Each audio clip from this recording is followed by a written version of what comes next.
قل یا اہل الکتاب تعالوا الی کلمۃ سواء بیننا وبینکم الا نعبد الا اللہ ولا نشرک بہ شیئا۔ کہہ دیجئے اے اہل کتاب، آؤ ایک بات کی طرف جو ہمارے اور تمہارے درمیان برابر ہے، اور وہ بات یہ ہے کہ ہم اللہ کے سوا کسی کی عبادت نہ کریں اور اس کے ساتھ کسی کو شریک نہ ٹھہرائیں۔ تمام انبیاء انسانوں کے لیے دین کے نام پر جو پیغام لائے وہ توحید کا پیغام تھا۔ اول سے آخر تک ہر نبی نے ایک ہی چیز کی طرف بلایا، اور وہ کیا تھی؟ ایک اللہ کی بندگی، اور اس بندگی یا عبادت میں کسی کو بھی شریک نہ کرنا، خواہ کوئی نبی ہو یا ولی ہو یا کوئی بھی مقام رکھتا ہو۔ گویا دوسرے لفظوں میں کسی بھی چیز کو، حتیٰ کہ کسی انسان کو بھی، جو مقام اللہ کے لیے خاص ہے وہ مقام کسی اور کو نہ دیا جائے۔ قرآن پاک میں اللہ تعالیٰ فرماتے ہیں وَلَقَدْ بَعَثْنَا فِي كُلِّ أُمَّةٍ رَسُولًا، ہم نے ہر امت میں رسول بھیجا، اور اس پیغام کے ساتھ بھیجا أَنِ اعْبُدُوا اللَّهَ وَاجْتَنِبُوا الطَّاغُوتَ، کہ اللہ کی عبادت کرو اور طاغوت کی بندگی سے اجتناب کرو۔ سورۃ النحل آیت 36۔ سورۃ الانبیاء آیت نمبر 25 میں فرماتے ہیں اللہ تعالیٰ وَمَا أَرْسَلْنَا مِن قَبْلِكَ مِن رَّسُولٍ، کہ آپ سے پہلے ہم نے جو بھی کوئی رسول بھیجا، إِلَّا نُوحِي إِلَيْهِ، مگر یہ کہ اس کی طرف وحی کی گئی، أَنَّهُ لَا إِلَٰهَ إِلَّا أَنَا فَاعْبُدُونِی، کہ میرے سوا کوئی الہ نہیں، بس میری ہی تم بندگی کرو۔ تو ہر رسول اور ہر نبی نے آ کر اپنی اپنی امت کو یہی پیغام دیا۔ پھر اسی طرح ہم دیکھتے ہیں بائبل میں بھی، تو مرقس کی روایت کے مطابق یسوع نے جواب میں اس سے کہا کہ تو خداوند اپنے خدا کو سجدہ کر اور اسی کی بندگی کر۔ یوحنا میں آتا ہے یسوع نے جواب دیا کہ اول حکم یہ ہے کہ اے اسرائیل سن، خداوند ہمارا ایک ہی خداوند ہے۔ اور توحید کا یہ پیغام اب بھی بائبل کے کئی نسخوں میں پایا جاتا ہے۔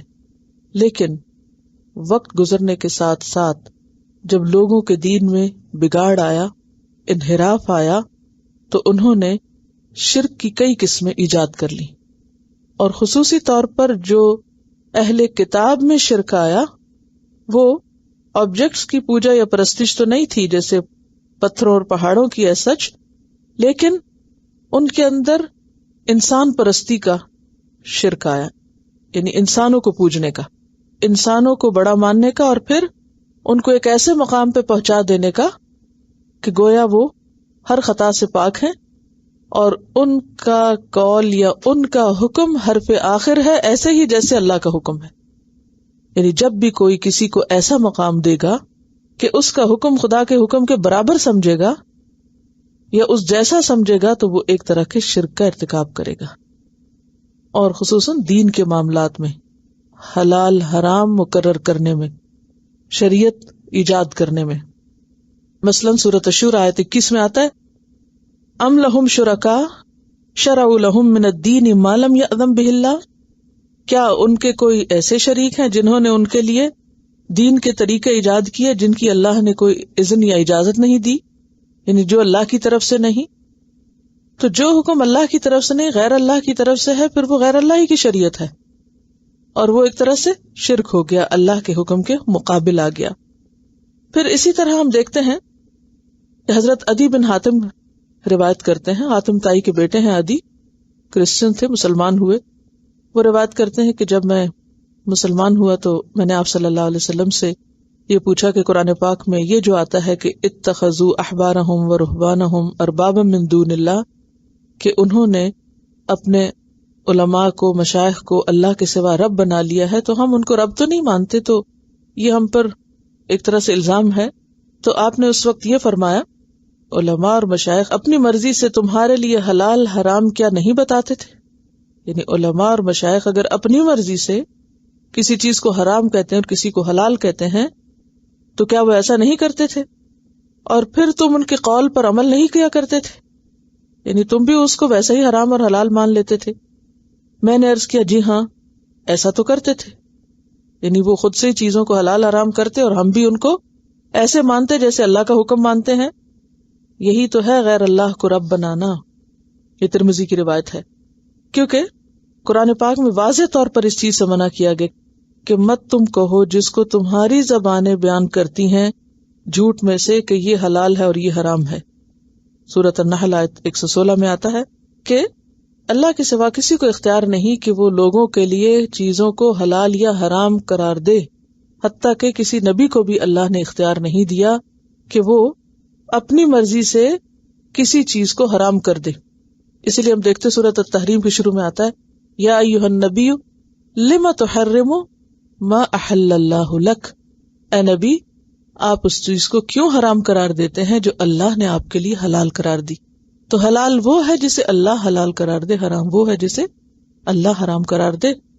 اور اگر نبی صلی اللہ علیہ وسلم کسی چیز کو کرتے ہیں تو وہ بھی دراصل باذن اللہ ہی کرتے ہیں، کیونکہ ایسے موقع پر نبی کی اطاعت دراصل اللہ کی اطاعت ہوتی ہے. وَمَن يُطِعِ الرَّسُولَ فَقَدْ أَطَاعَ اللَّهَ، کیونکہ کچھ چیزیں سنت میں بھی حرام کی گئی ہیں، یعنی قرآن کی آیات کے علاوہ کچھ چیزیں احادیث کے ذریعے بھی ہمیں پتہ چلتا ہے کہ وہ حرام ہے.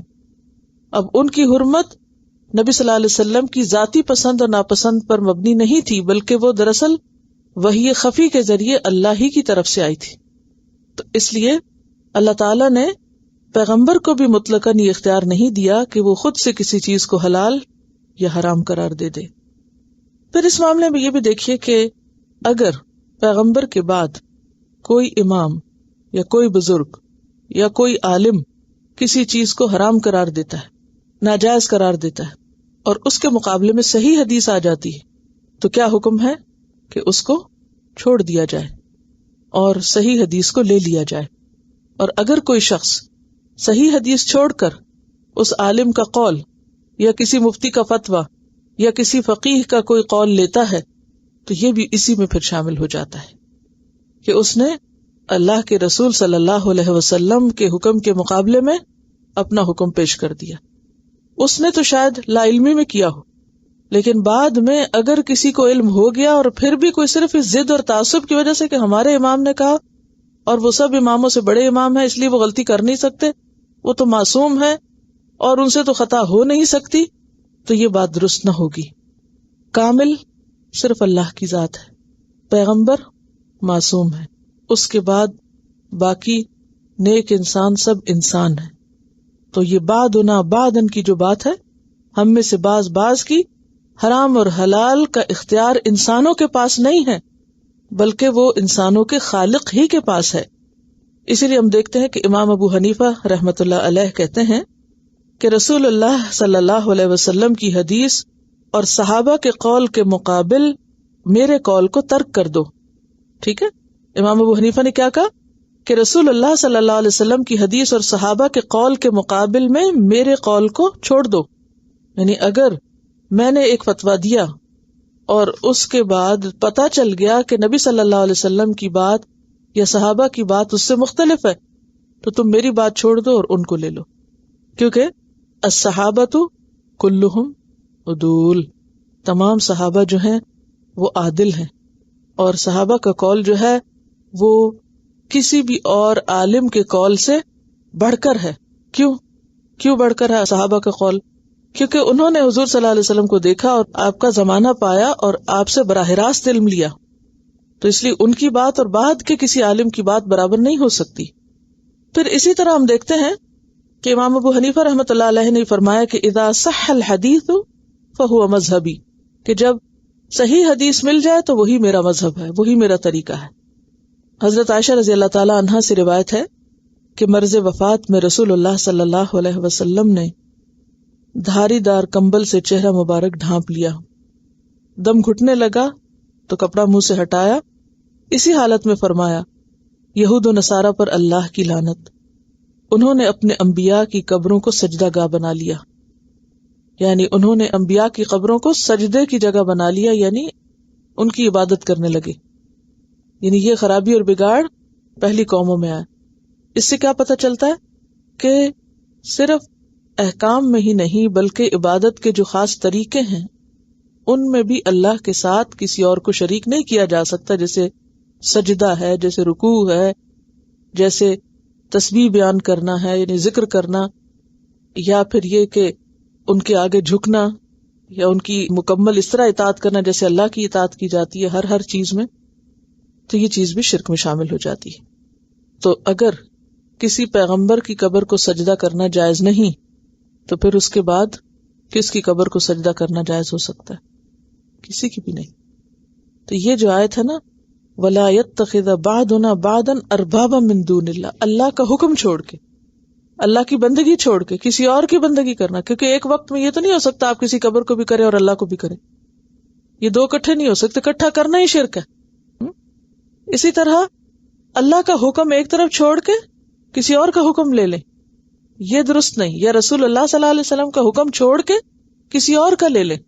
معنی کیا ہے؟ کیونکہ بہت نازک مسئلہ ہے، اس لیے بہت اچھی طرح بات سمجھ میں آنی چاہیے کہ اس کا یہ مطلب نہیں کہ کسی انسان کی کسی کو کوئی بات ماننی نہیں چاہیے اور کوئی کسی کی بات نہ سنے، یہ نہیں کہا گیا، بلکہ قرآن پاک میں کیا آتا ہے؟ اطیعوا اللہ و اطیعوا الرسول و اولی الامر منکم، اللہ کی اطاعت کرو، رسول کی اطاعت کرو، اور تم میں سے جو لوگ ذمہ دار ہوں ان کی اطاعت بھی کرو، ان کی بھی بات مانو، اگر وہ کہیں کہ یہاں برتن نہ چھوڑ کے جاؤ تو نہ چھوڑ کے جاؤ، ٹھیک ہے؟ یعنی یہ ایک اسلامک ڈسپلن ہے، تو ان چیزوں کو سنجیدگی سے لینا چاہیے۔ اب آپ دیکھیں کہ پھر کس بات کو لینے سے منع کیا جا رہا ہے، یعنی اطاعت اللہ کی بھی ہوگی، رسول کی بھی ہوگی، اولی الامر کی بھی ہوگی، کسی استاد کی بھی ہوگی، ماں باپ کی بھی ہوگی، کسی بڑے کی بھی ہوگی، لیکن کب ان کی اطاعت نہیں؟ اللہ کی اطاعت تو ہر حال میں ہوگی، پیغمبر کی اطاعت تو ہر حال میں ہوگی۔ یا ایھا الذین آمنوا استجیبوا للہ وللرسول اذا دعاکم لما یحییکم، اے لوگو جو ایمان لائے ہو اللہ اور اس کے رسول کی پکار پہ لبیک کہو جب تمہیں وہ اس چیز کی طرف بلائیں جو تمہیں زندگی بخشتی ہے، وہ تو ہر حال میں ہوگی۔ رہے اولی الامر، بزرگ، والدین، ساتھی، دوست، ان کی اطاعت کب ہوگی؟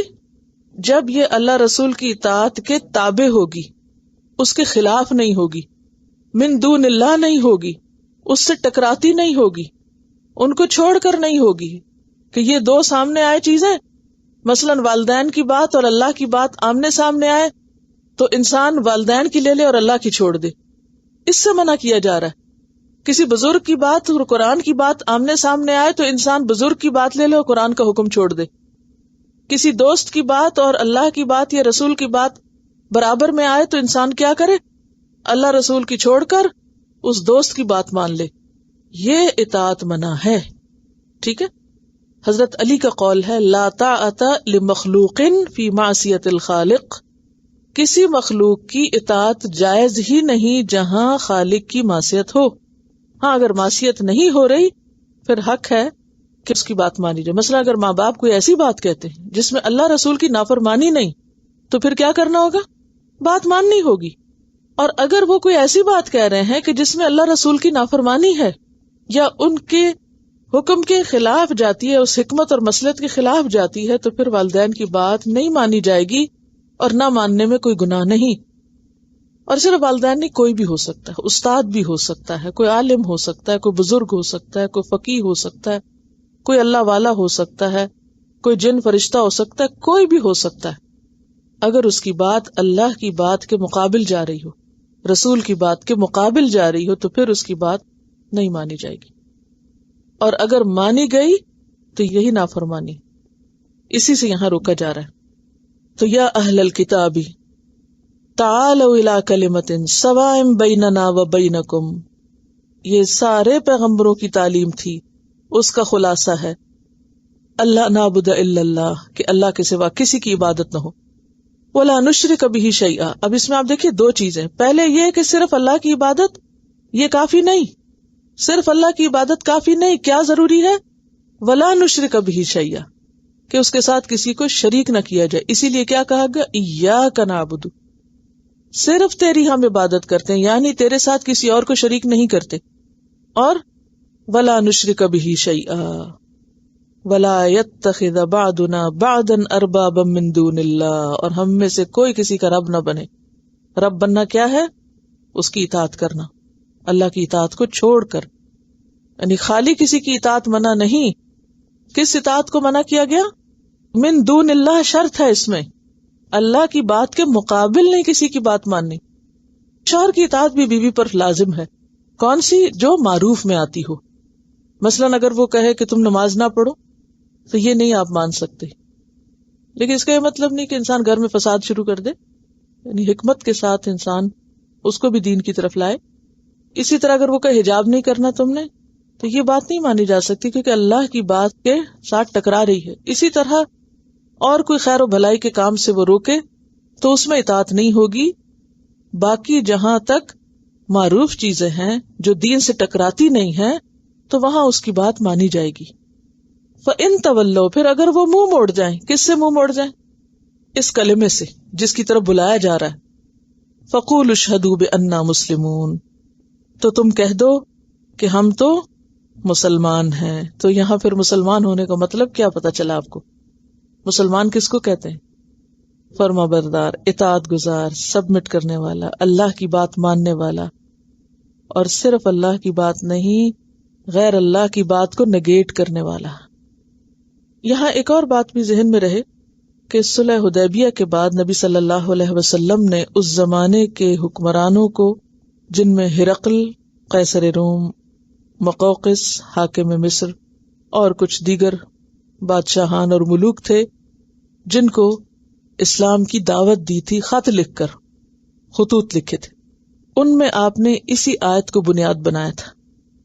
یعنی اسلام کی دعوت کس آیت کی بنیاد پر دی تھی؟ اسی آیت کی بنیاد پر. مقوقس کے نام جو خط بھیجا گیا اس کی اصل مصر کی ایک خانقاہ سے برآمد ہوئی. اصلی خط برآمد ہوا ایک کھدائی کے دوران. اس کا فوٹو بھی شائع ہو چکا ہے. اس کی عبارت وہی ہے جو صحیح بخاری اور حدیث کی دیگر کتب میں ہے. اس سے یہ بھی پتہ چلتا ہے کہ احادیث ایسی من گھڑت باتیں نہیں ہیں بلکہ اصل ہی محفوظ کی گئی ہیں. اور وہ خط کس طرح ہے؟ بسم اللہ الرحمن الرحیم، من محمد بن عبداللہ الی المقوقس عظیم القبط، سلام علی من اتبع الہدى، اما بعد فانی ادعوک بدعایت الاسلام، اسلم تسلم، یؤتک اللہ اجرک مرتین، فان تولیت فانما علیک اثم القبط.